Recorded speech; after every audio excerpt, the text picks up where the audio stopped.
He's back on the whiskey, making whiskey. After 2 terms in Congress, Denver Riggleman lost his seat to another Republican, so he's back running his distillery near Charlottesville. Riggleman says he'd need to take several shots before even thinking of heading back to the Hill. At this moment in time, would you want to serve in Congress? Well, I mean, there's one thing that I would rather do than serve in Congress, and that's get my tooth removed without anesthesia. Riggleman publicly acknowledges and promotes the idea that the 2020 election was fair, not rigged. And he says Donald Trump and some of his former colleagues are peddling lies. Right now, serving in Congress with some of those individuals, I honestly believe I would have a physical confrontation.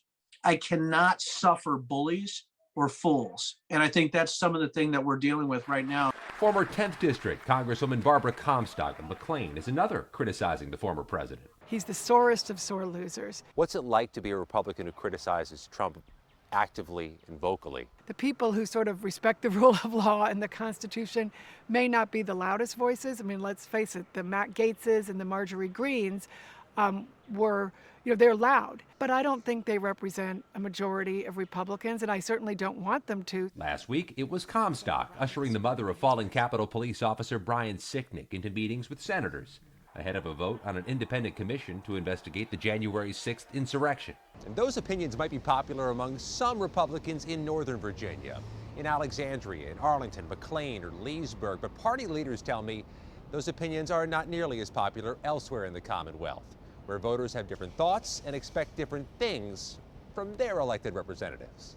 Congressman Bob Good, the Republican who defeated Riggleman, voted against the independent January 6th commission, telling me the commission is a political game and a waste of taxpayer money, and he voted against approving the Electoral College hours after the mob stormed the Capitol January 6th. A third of the party in Prince William County that would absolutely say that they would go work for Donald Trump. But Tim Parrish, head of the Prince William County Republican Party, says a larger number of Virginia Republicans are somewhere in the middle.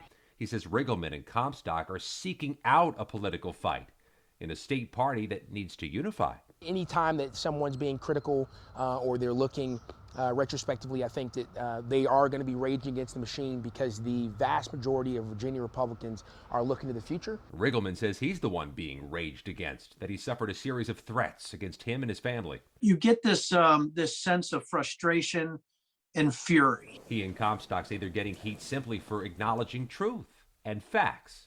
It is truth versus conspiracies. Back at the distillery 150 days after the insurrection, Riggleman says he'll remain critical of Trumpism, even if it means his political career is shot. Scott MacFarlane, News 4.